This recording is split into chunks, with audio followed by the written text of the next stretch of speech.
C'est l'heure du journal sur Business 24 Africa. Voici les titres. En marge de la Journée internationale de la femme, les femmes de la CNPS sont célébrées. Toujours en Côte d'Ivoire, la vente de friperies, les Ivoiriens s'approprient l'activité. Voici pour le sommaire, mesdames et messieurs, bonsoir et bienvenue sur Business 24 Africa. Je vous le disais en titre, c'est désormais une tradition à la Caisse nationale de prévoyance sociale CNPS.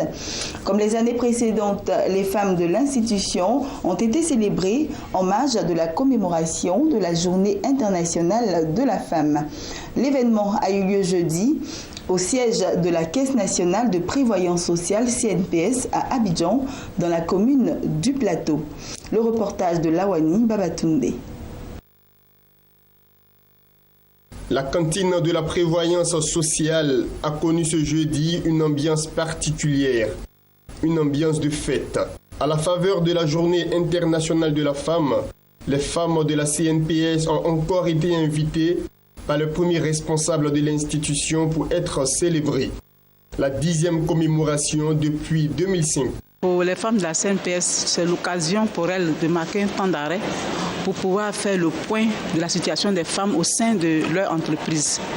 Nous sommes partis d'une seule femme directrice à aujourd'hui 3 femmes directrices. C'est-à-dire quand je dis directrice, je veux parler des directions centrales qui sont dirigées par ces femmes-là. Donc nous sommes en train de progresser. Ce n'est pas parce que nous voulons prendre la place des hommes. Vous voyez que lorsqu'une femme est nommée à un poste, déjà, il y a plein de supputations qui se font.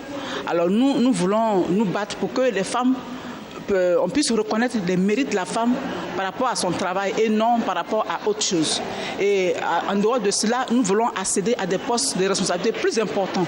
Être DGA, être DG, pourquoi pas. Ce moment festif a aussi été l'occasion pour les femmes de la Caisse nationale de prévoyance sociale d'afficher leur ambition de participer à la gestion de la vie sociale, économique, politique et culturelle de la Côte d'Ivoire.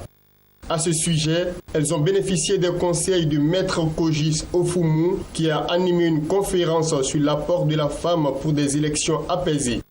La magistrate les a exhortées à assumer leurs responsabilités à travers la culture de leur leadership féminin.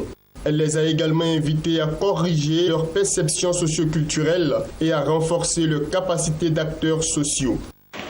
La femme est un pilier, j'allais dire, un maillon très important dans le développement. Le développement ne peut pas se faire tant que la femme n'est pas associée et de manière équitable, de manière paritaire, j'allais dire. La femme, la société a besoin de la femme et la femme a besoin de la société. Dans l'émergence de la Côte d'Ivoire que nous recherchons, la femme doit avoir une place, importante. La femme qui, à la base et à l'origine, de la paix, doit apporter sa contribution pour que cette paix au sein de sa famille puisse s'étendre au niveau de la Côte d'Ivoire. Et c'est pourquoi dans le développement de la Côte d'Ivoire, la femme doit ne pas être uniquement, un objet, ne pas être considérée comme un bien dans la famille ou bien dans un bien. Il y a les biens, la propriété de quelqu'un. Elle doit être considérée comme une citoyenne à part entière.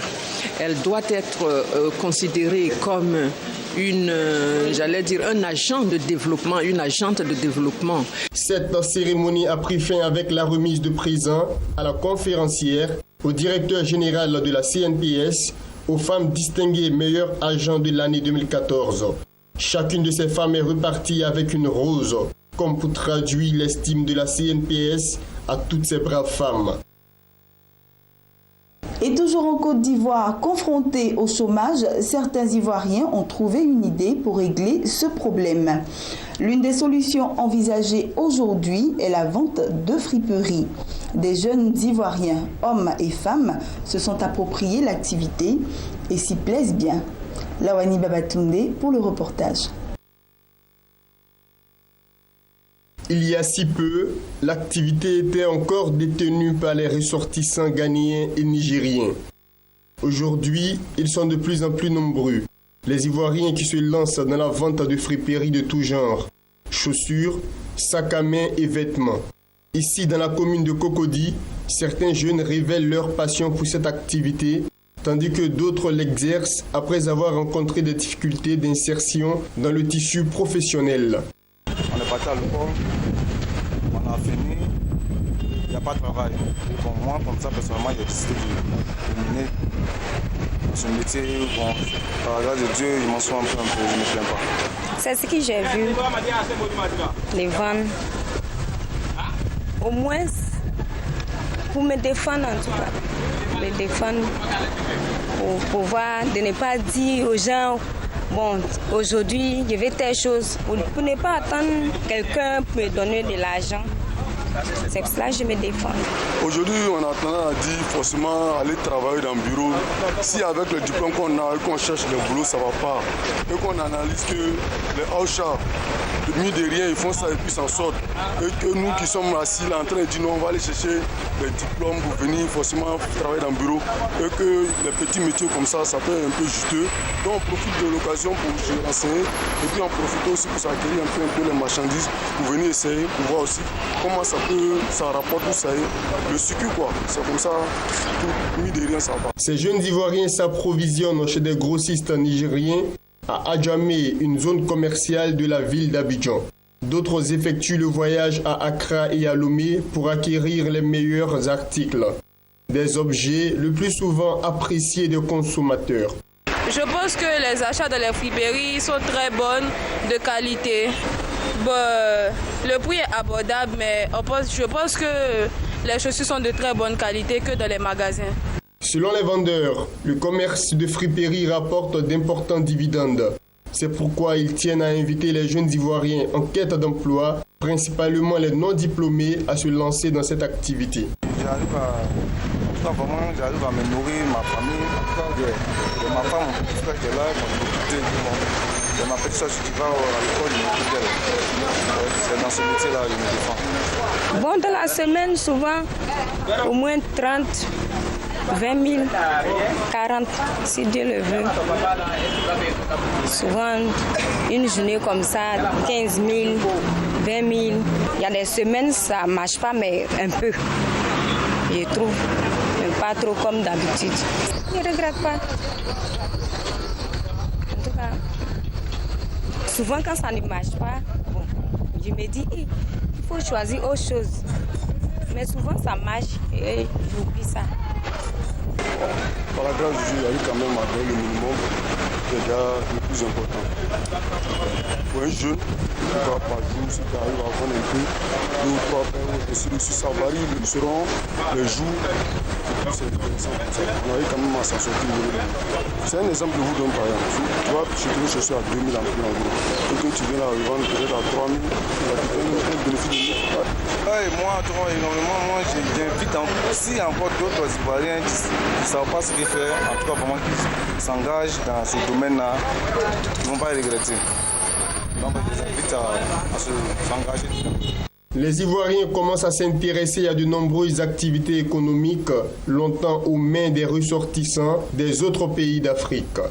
Et cela devrait aider la Côte d'Ivoire à régler en partie le problème du chômage auquel est confrontée sa jeunesse. Ailleurs en Afrique et précisément au Cameroun, vous le verrez en images, MTN Cameroun a activé la 3G dans l'après-midi du 11 mars, quelques minutes après la signature de la convention de renouvellement de sa licence GSM qui intègre également la 4G et court jusqu'en 2030. Une activation à laquelle se livrera son concurrent Orange Cameroun qui obtiendra les mêmes avantages au terme d'un exercice similaire le 13 mars. Pour mettre un terme à une période assez longue et quelque peu difficile de négociation, le ministre des Postes et des Télécommunications a déclaré que les deux entreprises ont cédé à la dernière minute à l'exigence gouvernementale de débourser chacune 75 milliards de francs CFA. MTN Cameroun a jusqu'au 11 septembre pour libérer intégralement ce montant. C'est tout pour ce temps d'information. Bonne suite de programme sur Business 24 Africa et surtout, portez-vous bien.